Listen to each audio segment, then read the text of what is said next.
law enforcement.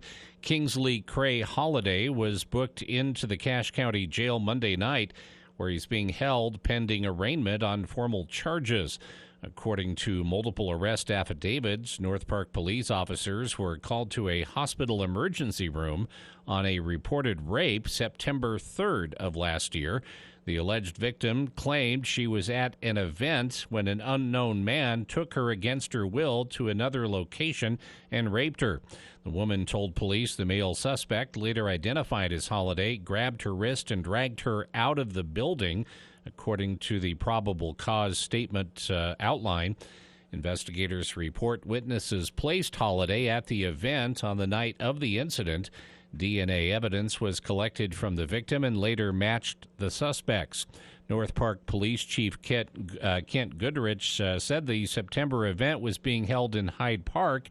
It was not sanctioned by the school or football team. Mr. Holliday was booked into the Cache County Jail on the felony charges of aggravated kidnapping, rape, and forcible sodomy.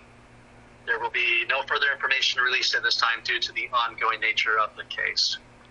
As North Park police were investigating Holliday for rape, the Cache Rich Drug Task Force was contacted in April by a confidential informant claiming Holliday was selling Adderall pills. The informant described how they made arrangements to purchase multiple pills for an agreed-upon amount, according to a second arrest affidavit. KBNU News Time is 5:06. KBNU weather for tonight, mostly clear skies, overnight low in the mid-50s, and then sunny, lower 90s tomorrow, lower 90s on Thursday. And we have reached 90 degrees this afternoon. It's 88 right now at KBNU. If warm summer nights make it hard for you to sleep, check out the copper-infused gel memory foam mattress at U&I. You'll sleep cooler and more comfortably. Always a better buy at U&I, downtown Logan, 28 West, First North. If you've ever passed by 485 North Main, you've likely noticed how well kept the property is. The grass is always green and the flower beds are always well kept and in bloom. What you see on the outside is exactly what you'll find inside. Care and attention to detail. Exactly what you want when you're dealing with one of your most important senses, your hearing. Dr. Daines' love and care for the community has always gone beyond the front steps at Cache Valley Hearing and Audiology. So if you're not hearing as well as you used to, stop in at 485 North Main in Logan or visit them online at cachehearing.com. KBNU News Time is 5:07. Recent analysis of highway safety statistics has revealed that Utah is the third most dangerous state in the nation for young drivers. That finding was obtained from National Highway Traffic Safety Administration data compiled from 2017 to 2021, according to a national study commissioned by Ohio personal injury attorney John Fitch. That study found that young Utah drivers ages 16 to 24 were involved in a total of 163 traffic accidents with fatalities between 2017 and 2021. Those incidents represented nearly 18.95% of all Utah traffic fatalities during the same period. Only Rhode Island and Texas ranked worse than Utah among the 50 states, with 19.81% and 19.06%, respectively, of traffic fatalities involving young drivers between 2017 and 2021. But Fitch is not the only one looking at traffic safety statistics. A similar study by attorneys at the Florida-based Neufeld law firm drilled down into data from the Fatality Analysis Reporting System to obtain demographic information about the age, sex, and race of drivers most likely to get into a car accident in 2021. Unsurprisingly, that study revealed that 16 to 20-year-old white male drivers were most likely to get involved in auto accidents in Utah. The Fitch study suggests that at a national level, the most dangerous drivers across all age ranges are actually within the 25 to 34 age bracket, accounting for 20.11% of all fatal road accidents across the entirety of the 50 states between 2017 and 2021. And a 22-year-old Utah man died in a single-vehicle crash last night in southern Idaho. The crash occurred just after 8 p.m. north of Kimberly in Jerome County. Idaho State Police report the man from Junction, Utah, was driving a 2005 GMC Sierra eastbound. He drove off the right shoulder through the shrubs and back onto the roadway. The vehicle then proceeded through a fence in a parking lot where it overturned and came to rest on its side. The man was not wearing a seatbelt. He was transported by ground ambulance to a local hospital where he succumbed to his injuries. The incident remains under investigation by Idaho State Police. KVNU News Time is 5:10.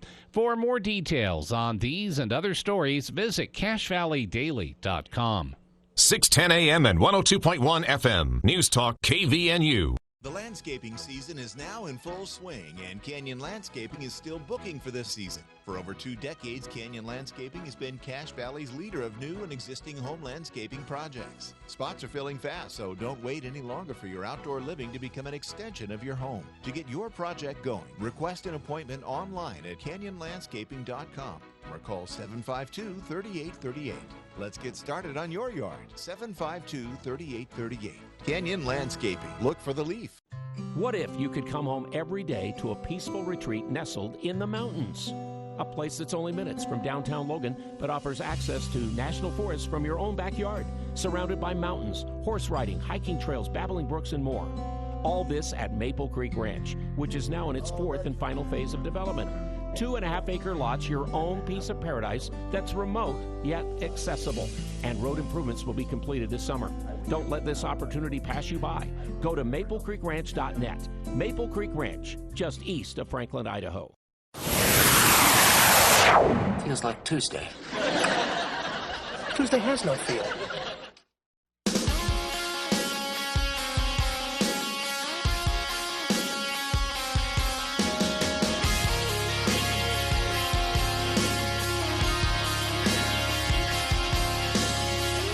Welcome back to KVN News for the People. Hour 2 of today's show. Tuesday, July 11th.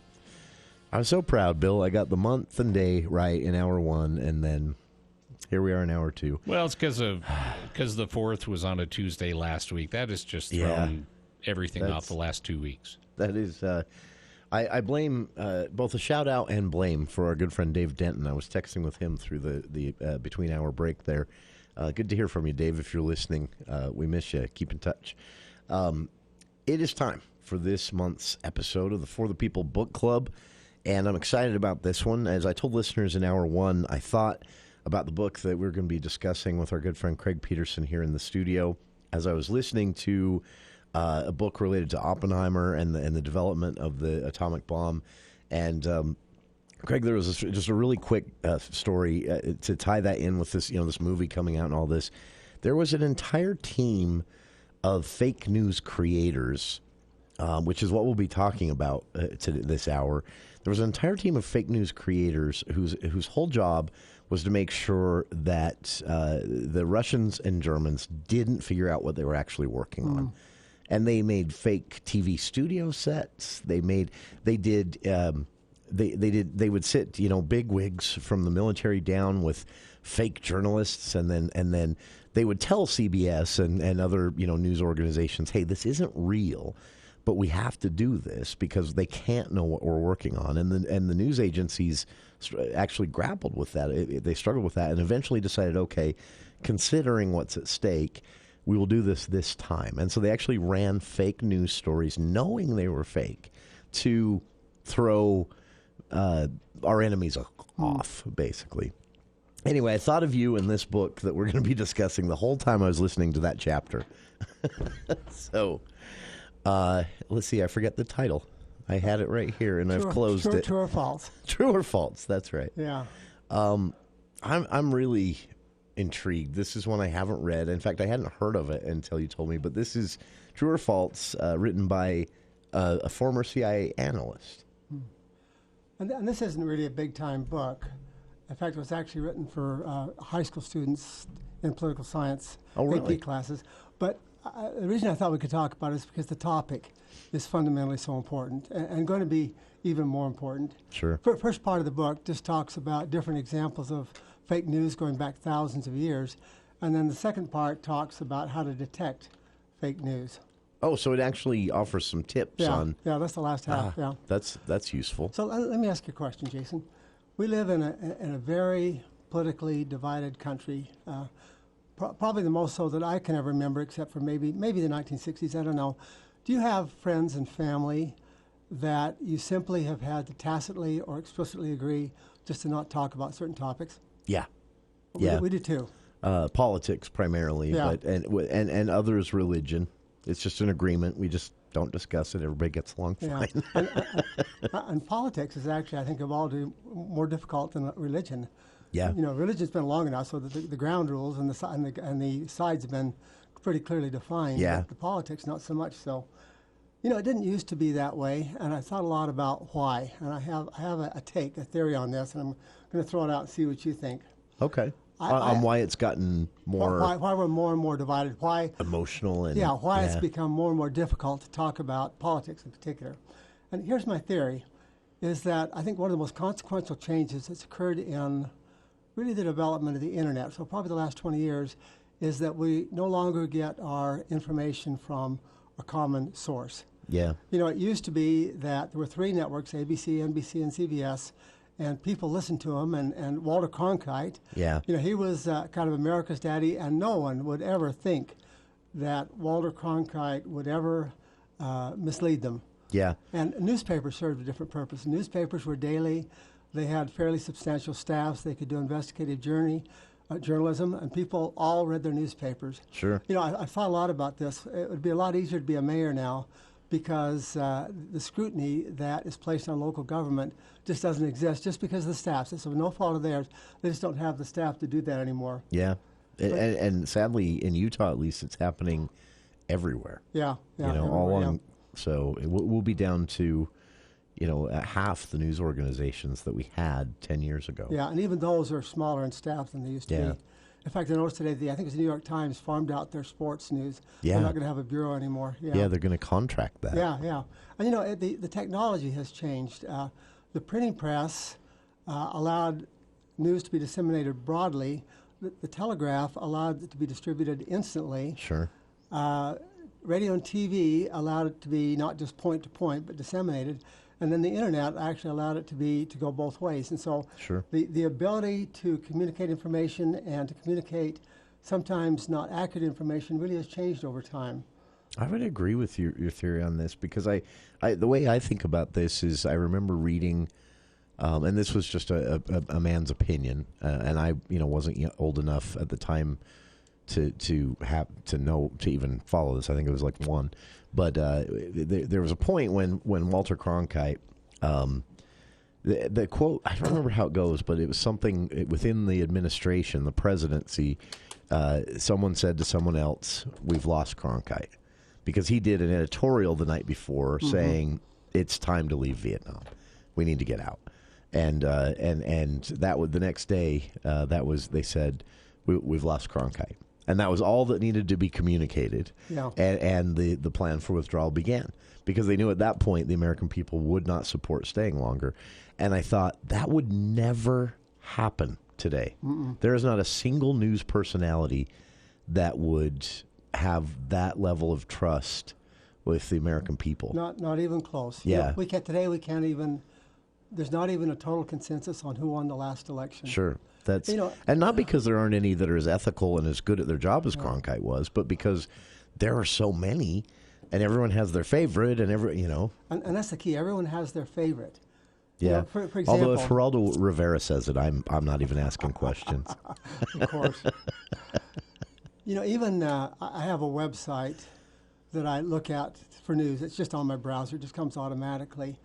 And, I think I'm getting a good matter in the news. But then I started to notice that every day that website has a couple of articles on the New York Yankees and a couple of examples on Jeopardy.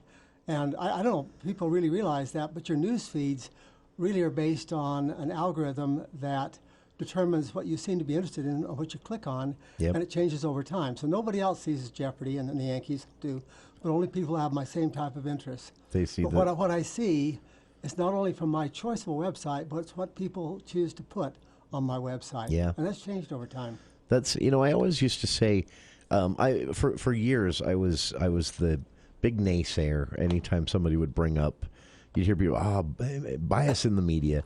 And I would always tell people, you get this wrong if you consider it, if you're concerned about a bias between left or right, you're missing the point, because the bias that exists is a resource bias. What becomes a bias is an editor that at a newspaper, for example, that decides these stories aren't important. We're never really going to focus on these stories. And that editor's opinion of what's important is the bias that should concern you. And now everybody has that same power. You're your own editor for the news you consume. So that problem that I think was the only real media bias to be concerned about in the first place is now saturated the entire news landscape. And related to that, whereas it used to be that you had these large organizations were the only ones that could really create and disseminate news, now anybody can do it. Yeah. Anybody can do it whatsoever. Let me just give you a simple example. We're going to talk about this later. But there was a guy, and he had a Twitter account. He had 45 Twitter followers. And he was downtown in Houston, and there was a Trump rally there. And he walks down the street, and he sees a whole bunch of buses. And he had heard that there were going to be anti-Trump protesters there. And he looks at all these buses, and he decides that this protest against Trump is not spontaneous. It's organic. It's been pre-planned. And all these people have been paid and brought in buses. Oh, yeah. And so he tweets that on the internet to his 45 followers. 45. They retweet it, and it becomes actually national news. And it turns out that the buses were there for some coincidental reason. There was no connection. The guy didn't happen to check it. But his casual observation became a national news story. Even though there was nothing to it. It was totally false. Yeah. Totally false. And this is where I think news literacy becomes important, because I don't know if people understand this now, but you have to, the social media companies, Twitter tries to do this thing where if you're for those not familiar with Twitter, this will make no sense to you. I won't take time trying to explain it. But if you're scrolling through Twitter and you go to retweet something that has a link to a news article in it, but the app knows you haven't clicked on that link, it will ask you, do you want to actually read this article before you share it? And that's what they've tried to do to combat this. I've tried to do it personally because I'll be honest with you. Now I have a reputation to look out for as far as the show goes, but in my personal life or on my personal social media pages, I'm nobody. Who cares? But I care about it, so I'm trying to be really careful about what I share. And I've been duped before.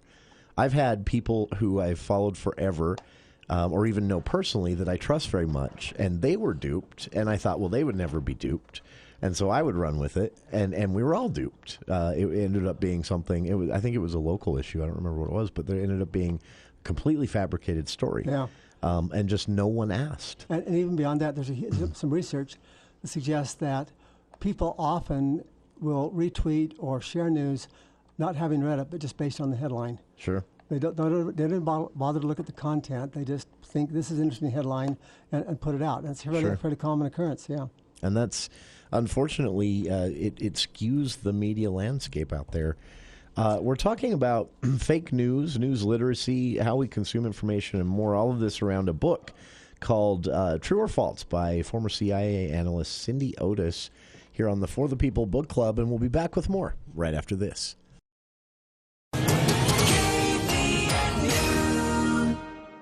One night in Logan. Spend the evening with the Bellamy Brothers. Healthy Kids Society presents the Bellamy Brothers, Wednesday, August 9th at the Logan High School Auditorium. With special guest, the Katie Matthews Band. Tickets start at $20 and are available now at thefit.ticketsauce.com. The Bellamy Brothers, Wednesday, August 9th, 7 o'clock at Logan High School. Get your tickets at thefit.ticketsauce.com. Join us each week for Music and the Spoken Word, featuring the Tabernacle Choir at Temple Square, the longest-running continuous weekly network broadcast in the world. Each episode features modern and traditional arrangements of spiritual, classical, and contemporary music and a timely, inspiring message. Truly an uplifting program that will have you returning to each week. Music and the Spoken Word with the Tabernacle Choir. Sunday mornings at 8 and again in the afternoons at 6 on News Talk KVNU.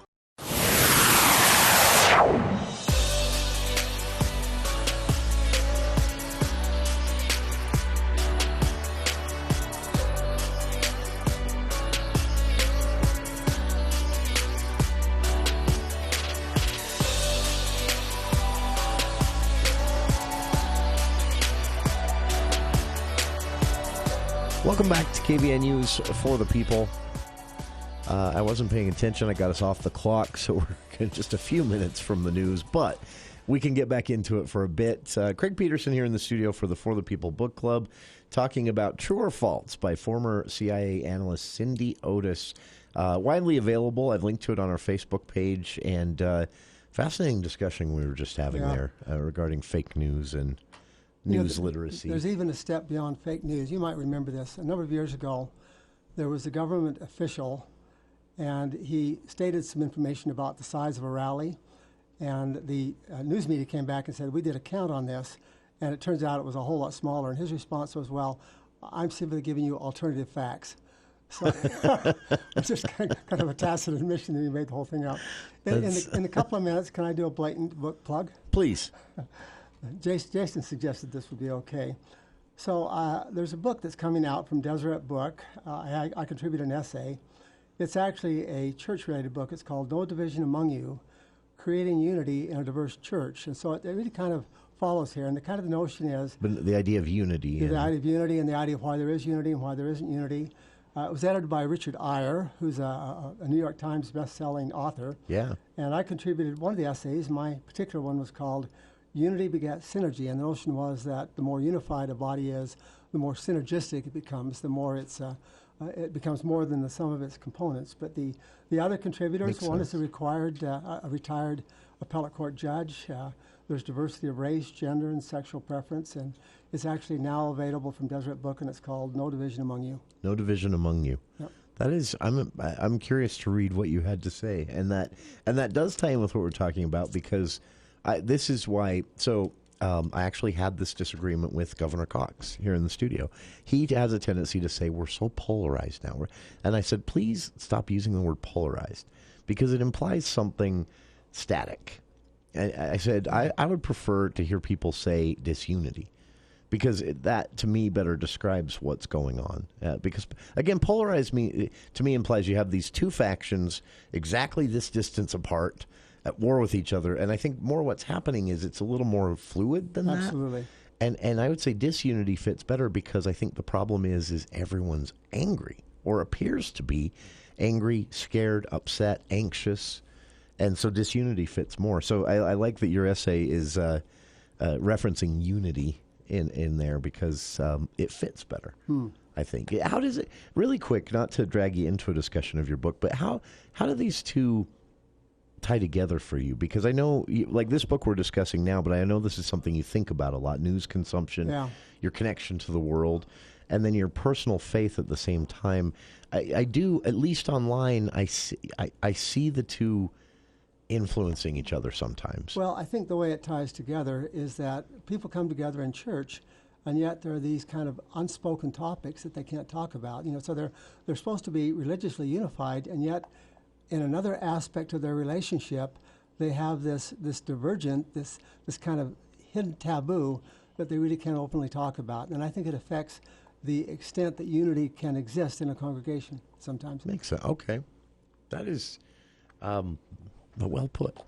The title of the book again, where your essay appears? No Division Among You. No Division Among You. And now available from Deseret. Short book. It's only about 145 pages. Deseret Book. Deseret Book, yeah. That is, I'm excited to read what you had to say, and it fitting with this topic is perfect, because I think one of the reasons, when we're talking about truth, fake news, and this book by Cindy Otis, it can get removed from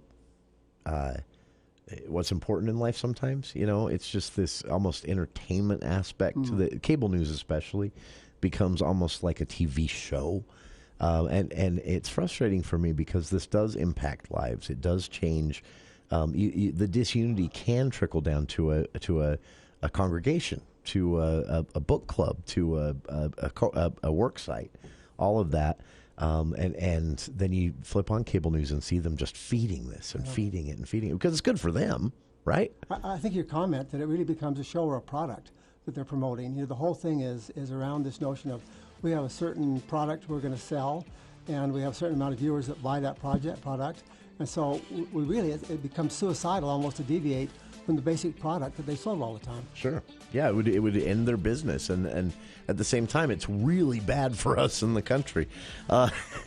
Talking about true or false, fake news, news literacy, news consumption patterns, all that stuff wrapped up in a conversation about this book by a former CIA analyst, Cindy Otis.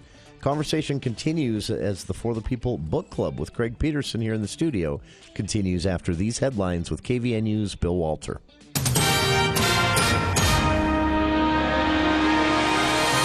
Thank you, Jason. KVNU News Time is 5:30, and this look at the news is brought to you by Logan Extermination. A 40-year-old former staff member at the Cache Valley Youth Center is headed to prison for sexually abusing one of the juvenile inmates. Wesley Kendall Allen was ordered to serve a term of 8 years to life after a judge called the case a complete betrayal of the public's trust. Allen was sentenced Monday afternoon in First District Court in Logan. He previously accepted a plea deal, pleading guilty to object rape, a first-degree felony, 2 counts of forcible sexual abuse, and 1 count of sexual exploitation of a minor, both second-degree felonies, and witness tampering, a third-degree felony. Cache County Deputy Attorney Ronnie Keller explained how Allen engaged in a sexual relationship with the 16-year-old girl while she was being housed in the facility between mid-November and the end of December 2022. The defendant would take her to the center's laundry room that didn't have video surveillance and molest and fondle her. This occurred multiple times. Keller described how during another occasion, Allen watched her take a shower, get dressed, and encouraged her to engage in lewd activities. He was reportedly the only one on staff at the time. Keller said Allen preyed upon the victim when she was vulnerable, tremendously impacting her. He also explained how the defendant had been fired from a private youth center in 2007 when it was learned that he had been flirting with a client. During the investigation, the victim told police how Allen had told her that he loved her, written her a love note, and the two planned to move to Norway together. He also provided her his personal cell phone number so she could contact him. Judge Spencer Walsh told the victim's mother that he's sorry this happened. This was a complete failure of the Cache Valley Youth Center. He said there needs to be a long, hard look at how this happened. Judge Walsh noted how there was a 24-year age difference between the defendant and the victim. He said it was appalling behavior. He told Allen there needs to be a message sent to the public that there is zero tolerance for this behavior. Troopers were able to safely stop a wrong-way driver traveling in oncoming traffic on SR 201 in Salt Lake City. The man tested nearly 4 times the legal limit for driving under the influence. They received a call about a vehicle going the wrong way near Redwood Road just before 6:30 Sunday evening. As troopers from the Utah Highway Patrol were responding, they found a vehicle going westbound on the left shoulder of eastbound traffic near 7200 West. They were able to stop the vehicle without incident. The driver was the only person in the car. He was identified as 31-year-old Anderson Eduardo Casanova Chaparro. According to court documents, Chaparro had an open container of alcohol and bloodshot eyes. He was taken into custody and given a breathalyzer test at the UHP Murray office, where troopers said his blood alcohol level was .190, nearly 4 times the legal limit of .05. And 2 advocacy groups and an attorney who works with sexual assault victims are suing Idaho over a new law that makes it a felony to help minors get an abortion without their parents' consent. Abortion is already banned in Idaho at all stages of pregnancy, but the law enacted in May seeks to prevent minors from getting abortions in other states without parental approval. The Legal Voice activist group filed the lawsuit in federal court today on behalf of Nampa attorney Lourdes Matsumoto, the Northwest Abortion Access Fund, and the Indigenous Idaho Alliance. They say the law violates their First Amendment rights to discuss and pay for minors' abortions and their Fourth Amendment right to interstate travel. KBNU News Time is 5:34. As the summer's war against weeds and pests rages on, a new bug threat starts hopping around, destroying garden plants and flowers. Luckily, you are ready for them with Logan Extermination's Perimeter Grasshopper Control. It's like a minefield for the minute menace. Good job, men. Another bug bites the dirt. Let's regroup before the next wave hits. They do what they are trained to do. Strike terror into termites, bash the bed bugs, and cook the cockroaches. Remember the brave men and women at Logan Extermination. Call 752-8450. Treatment areas vary. Call for a quote today. Ukraine's president is publicly criticizing President Biden's opposition to his nation joining NATO before the war against Russia is over. Most members of the alliance agree with the U.S. chief that letting in Ukraine now would mean a wider war with all of NATO fighting Putin's army. Promising federal help with the ongoing flood emergency in Vermont, the White House says President Biden phoned Governor Phil Scott and other state leaders. And though the rain has stopped for now, says Governor Scott, we are not out of the woods.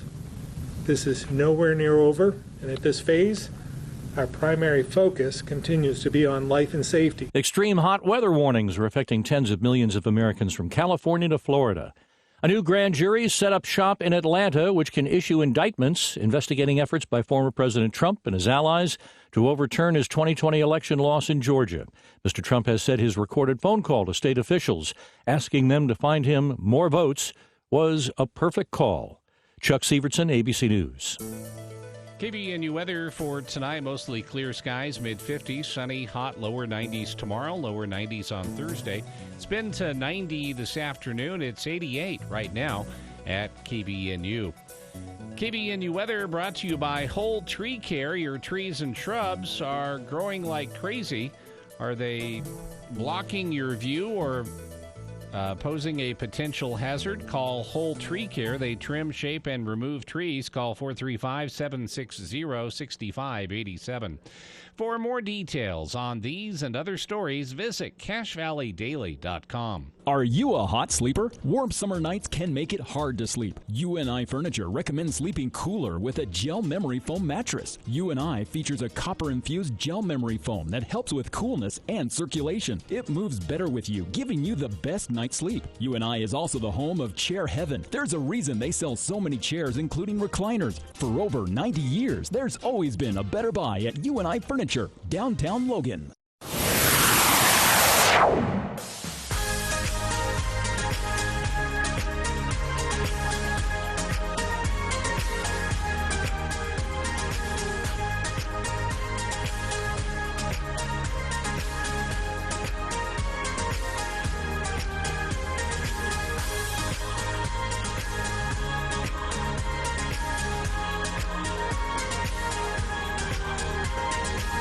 Welcome back to KVNU's For the People. Craig Petersen, our guest here in the studio for this month's For the People Book Club. And this month we had a really fun conversation so far about news literacy, fake news, all the social media, how it plays into this, how it can affect our lives at work, in our churches, and obviously in our politics. It's all centered around a book called True or False by former CIA analyst Cindy Otis. And Craig, I know you wanted to talk a little bit about. She gets in the latter half of the book towards some tips on how to insulate yourself from being fooled and fooling others by sharing it on social media. Does she talk about what made her want to write this book? Yeah, I think the reason is she was a CIA analyst, and that was her job. Her job would be that there would be news information that came across the desk, and she had to evaluate whether or not it was authentic or not. Okay. So I think she had a career doing that. And so she realizes the importance of authenticity, to say the least. That is. So did you walk away from this changed in any way? I know you're careful already because you're a fact and data oriented person, but from your professional career to now here, even on the radio, you never want to be like me, misinformed or fooled or share that with anyone else. I guess one of the revelations that came from me was probably how often I had been fooled. realizing that I needed to be That's more, a hard more pill, careful. right? Yeah, it is a hard pill, but a good one to learn, I guess. Yeah. Sure. That is. Yeah. So the tips. I'm curious what a CIA analyst has to say as far as how to protect yourself from fake news, which there's. We should back up a little bit. Fake news is usually not an accident. That's what surprises me. Sometimes people don't seem to understand that fake news comes from somewhere for a reason, and that should be what scares everyone into being more careful. But anyway, yeah, clearly there's an objective in doing this. I think I mentioned the first half of the book were kind of historical examples of fake news that go back thousands of years. Can I just share a couple that I thought were kind of interesting? Sure. Ramses II is the most famous pharaoh in Egypt. In fact, a lot of people think that he was the pharaoh that got involved with Moses. We don't know that for sure. That's the rumor, right? Yeah, the rumor, right, exactly, yeah. But all over Egypt, even today, because he was such a powerful pharaoh, there are hieroglyphics that depict a particular event, and the event was a battle. And in this battle, what it shows is him going to battle against this other country. I can't remember exactly what it was, and being on the verge of defeat, and all at once he hops on his chariot, gets his spear, and goes out and virtually single-handedly routs the enemies and achieves a great victory for Egypt. And again, he had this carved on walls all over the country. The irony of that is that there are other contemporary accounts that suggest that at best the battle ended up being a stalemate. That they didn't win at all and he wasn't a hero. But what he did is he created this kind of a cult, this kind of image of him as the great warrior. And that's just and obviously effective because it's still a belief today. Yeah. 2,000 years later. Benjamin Franklin was over in France. His job was to negotiate the French getting in the war and maybe a peace treaty. And one of the things he did, of course, he was a printer. And there was a prominent Boston newspaper, and he had his press over in France. And basically he created the exact image of that newspaper and published his own propaganda stories about what was happening in that newspaper and then disseminated them in France and in England. One of the ones he did was a story that the Indians were scalping Americans and then sending the scalps to King George, and King George was issuing these thanks to the Indians for receiving the scalps. Sure. And the whole notion was to create this notion of the atrocities of the British and to get the French to join and the British to give up. That's which kind of segs right into, people forget that Hitler's rise to power was built on fake news. He rose to power by convincing people that all of the things that were wrong, real problems. He wasn't making the problems up, but real socio and economic problems people of Germany were under, and quality of life issues that had it plagued them since the end of World War I. Hitler took that reality and then put his propaganda. He painted his fake news over it and said, "Oh, it's all their fault," and that shows you how far this kind of thing can go. In fact, we've often heard the phrase "the big lie." Yeah. Actually, it was coined by Adolf Hitler in his book Mein Kampf. Really? Yeah, it comes from him. Interesting. Yeah. There's another interesting, just a couple of short stories that I thought were good. During the 1980s, during the height of the Cold War, the Russians had this propaganda, disinformation campaign, and they put out the notion, and they put it in a little newspaper in India for some reason, that the AIDS virus had been created in U.S. labs, and its purpose was to inject blacks and gays and to involve them in genocide, to get rid of them. I remember that. And then they published it in other newspapers, but the other newspapers would go back to this original source as their source, which was a false source. They went to a prominent scientist in Germany, gave him some false data. He wrote a 47-page report, and that was circulated throughout the United States and the entire world. In fact, what finally happened is the Russians had their own AIDS epidemic, and they came to us for help, and we said, basically, cut it out, and then we'll help you. But there was a time in the United States, even after they finished the campaign, that half the people in the United States believed that the AIDS virus was created in U.S. research labs. That is interesting. That's the perniciousness of these things has always fascinated me too. Why certain things hang around forever. And I'm not talking about, I get why some things, the JFK conspiracies, I get it. I entirely get it. There's a lot of questions that you think would be answerable that haven't been answered, and that leaves the door open. And the conspiracies are more exciting than probably what happened, in which a deranged person shot him and he was dead. So the conspiracies fill a gap that is more exciting. Alien conspiracies, that's the only one that I will never shoot down, because it's just too many stories. I'm kidding. Bigfoot as well. But no, the perniciousness of specific propaganda that has been disproven repeatedly and yet still repeated sometimes, it surprises me. It dies a hard death. It really does, yeah. And that's what makes it so dangerous once it's out there. It's difficult to remove that from the news ecosystem or our understanding.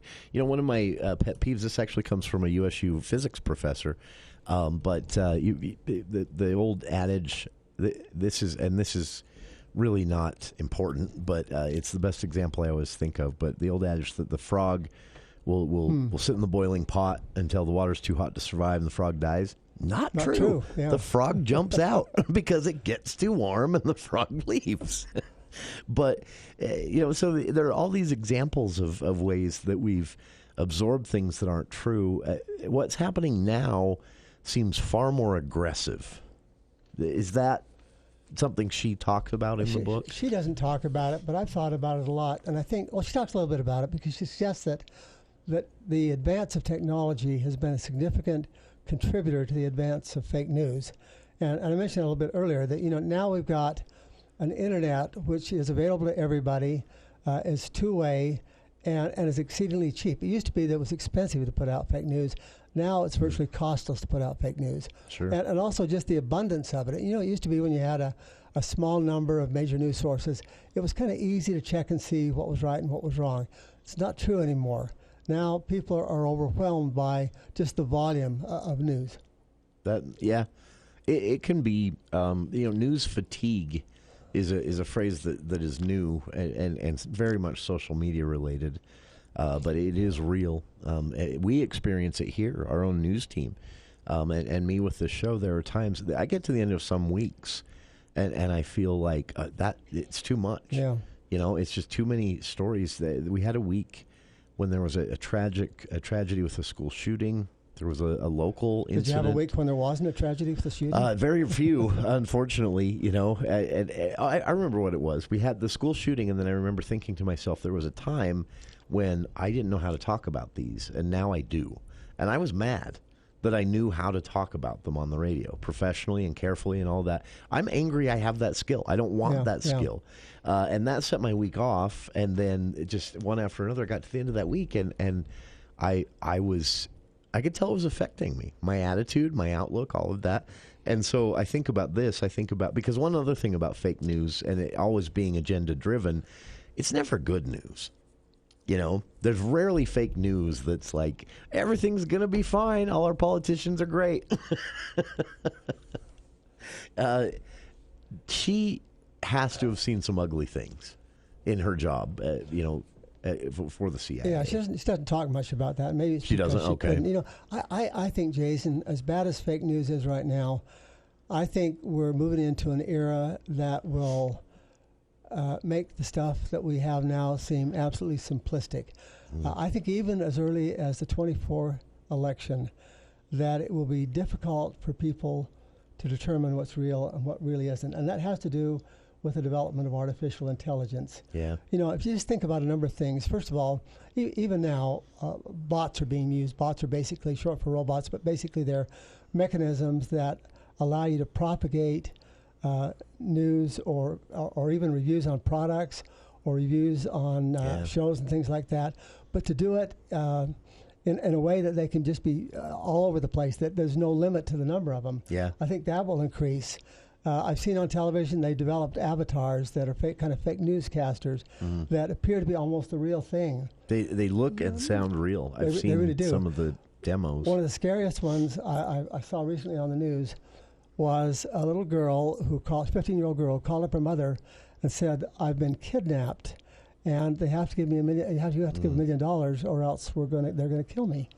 And what it turned out is that they had actually captured a short recording of her voice on social media, and they now have the ability, based on a short recording of your voice, to totally recreate your voice. Yeah. And the little girl, it turned out, was at a youth gathering, and she was absolutely fine. But the mother knew or thought that really was her daughter. Yeah. So think about that.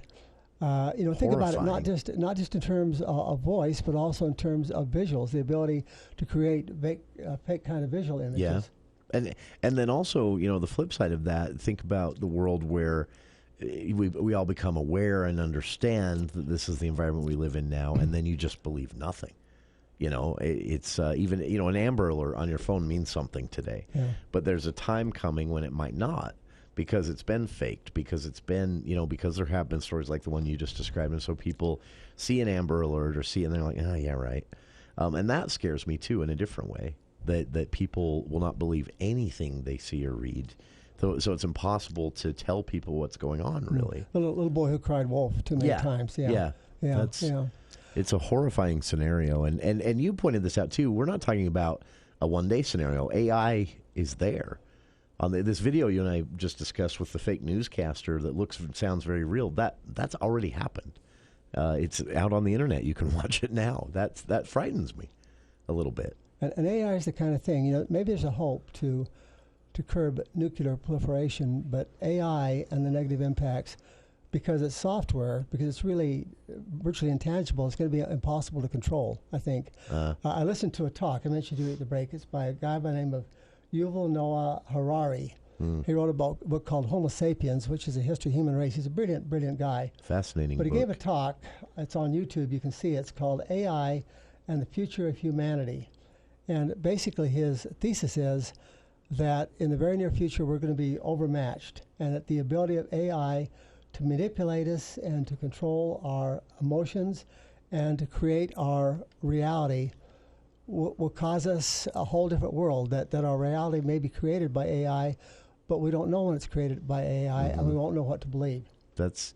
It reminds me of, so everyone, when we think of the science fiction writer Werner Vinge calls it no, I can't remember now. He has a name for it that he invented in his books, and it's become actually almost a scientific term, but it's the point where we are no longer the most intelligent species. And there's something like event horizon, but it's not that. I can't remember now. Anyway, when we hit that point, I think a lot of people think it's going to be like the Terminator movies, like the software is manufacturing killer robots with machine guns. They come and there's a war and we lose. I think it's going to be more what you just described, where we don't even realize our own reality is being twisted by software that's smarter and faster thinking than us, and we at that point are kind of enslaved a different way. We don't think we are. Maybe we never think we are, but we are. And that is a not far off reality. And I think that's a good point, that we have kind of the reality of agency and free will, but subtly it's being taken from us because our reality is no longer a human reality, it's an alien reality. Sure. One is a scenario from a sci-fi story. This is a trivial scenario, but it describes it perfectly. But it's talking about agency and free will. So we all have our favorite foods and drinks. But what if you go into a grocery store and, as far as you know, you're picking out your favorite foods and drinks and they taste the way you want them to. But if you wipe that artificial veneer away from what you're seeing, you're all just buying the same mass-produced Soylent Green style, goo with flavoring in it. But you don't know that. And so at that point, your free will and agency, again, on a trivial level, but just as an example, your agency at that point has been taken from you. You don't know it, but it really has. And that story has that stuck with me forever. And it's just such a simple example that, the grocery shopping becomes something that is pretend, and they're just deciding what you actually eat. Maybe that's kind of the ultimate outcome of advertising. It's really what advertising does. Sure. Our goo's better. Craig Petersen, our guest here in the studio for this month's episode of the For the People Book Club. We're talking fake news, artificial intelligence, the future, everything. All of this ties together nicely in a book by Cindy Otis, former CIA analyst, the book titled True or False: I've linked to it on our Facebook page, and we'll be back with more right after this. Oh, we live in a great area. Are you just back from a camping trip? Don't take your sleeping bags to the dry cleaner. Come to Mount Logan Laundry. For just a few quarters, our 55 or 80-pound washers and 80-pound dryers will have those bags clean for your next trip. Mount Logan Laundry has free Wi-Fi and drop-off service, plus they're open until midnight. Mount Logan Laundry really is the cleanest spot in town. Find them at 5th East and 9th North in Logan or in Brigham City on the corner of 1st East and 7th South. Mount Logan Laundry. One night in Logan. Spend the evening with the Bellamy Brothers. Healthy Kids Society presents the Bellamy Brothers, Wednesday, August 9th at the Logan High School Auditorium. With special guest, the Katie Matthews Band. Tickets start at $20 and are available now at thefit.ticketsauce.com. The Bellamy Brothers, Wednesday, August 9th, 7 o'clock at Logan High School. Get your tickets at thefit.ticketsauce.com. Hi, I'm Jennifer Kishinka. Wednesday on This Morning, America's First News.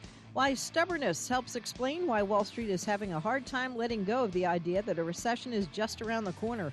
What the Supreme Court decision on affirmative action could mean for legacy applicants, and how to determine if airline credit cards are worth it.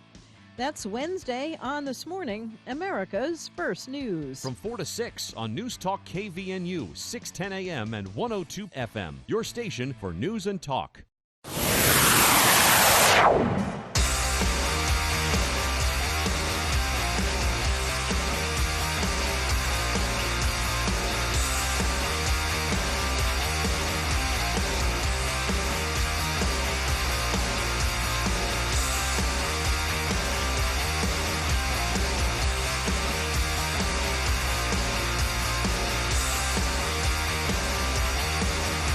Welcome back to KVN News for the People.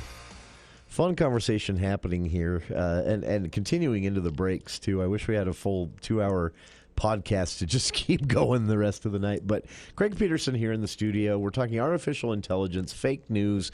Basically, we're talking about our reality as we understand it and process it and learn about it, and how that is rapidly changing around us. All of this centered around a book called True or False by former CIA analyst Cindy Otis. Available everywhere. I've linked to it on our Facebook page. Final couple of minutes in the episode here. Your big takeaways from the book? Well, the one thing I wanted to mention, because it was a little bit new to me, on her tips, one of the things that she suggests is that there are fact-checking websites, and she lists 3. You can just Google fact-checking websites, and they'll come up. One's called PolitiFacts, one's called Snoops, one's called Fact Check. Yeah. Well, what they do, and clearly they can't cover everything, sure, but they're recognized as being pretty even-handed, quite unbiased, and they, as the name implies, they actually fact-check. Let me just give you a couple examples. There was a picture that came out of Lady Gaga at a Trump rally. I remember this. And it turns out that Lady Gaga is one of the fiercest critics of Donald Trump, and they just put her face in there. She was not a fan. There was another one that said it's been reported that Michelle Obama is running for president. Of course, that was totally false. Yeah. The one I liked best was on Snoops, and there was a report that the current Miss USA is going to boycott the Miss Universe contest because Miss Netherlands is transgender. Really? And so they fact-checked this, and it turned out they had the city where Miss USA came from wrong. They had the name wrong. There's never been a woman by that name. They had the name of the Netherlands person wrong. And it turns out also that the current Miss USA was kind of a replacement because the original one got Miss Universe, and so she doesn't even get to compete at the next Miss Universe. That's so everything about it was wrong, but it was put out as factual. They'd gone through and they'd identified all these factual errors in the news announcement. That is, it's frightening and amazing, but it shows you how. I like to tell these stories because I hope that it makes people think about how they're consuming news and and when it comes to social media, how we're interacting. In hour one, to kind of set this up, this story was just this week. But in Montana, there's a big property tax debate, and the debate is more about inviting tourists in. A lot of people saying we're turning the state over to tourists. They're buying and building resorts. It's no longer the Montana we know. Do we want to keep doing this? It's a worthwhile debate. But there was this Facebook group that was just a 23,000 members, something like that, raging debate, and it was influencing legislative decisions. They were not Montanans. They weren't even United States American or citizens behind this. They weren't Americans. They were basically working for a Russian-owned private business with wink tied to the government, as how things work over there. And they were doing this on purpose. They were stirring this up with this Facebook group just to cause chaos. But that blew me away. 23,000 Montanans had been, for 2 years, members of this group. And it was never real. It was just meant to upset people. That should strike everyone and make you pause for a second and think about all this. And it's more common than you might think. Oh, I'll bet. Yeah. Just mind-blowing. True or False by Cindy Otis that is available everywhere, basically. Craig Petersen has been our guest. Thanks to Craig for his time, and he'll be back with us next month.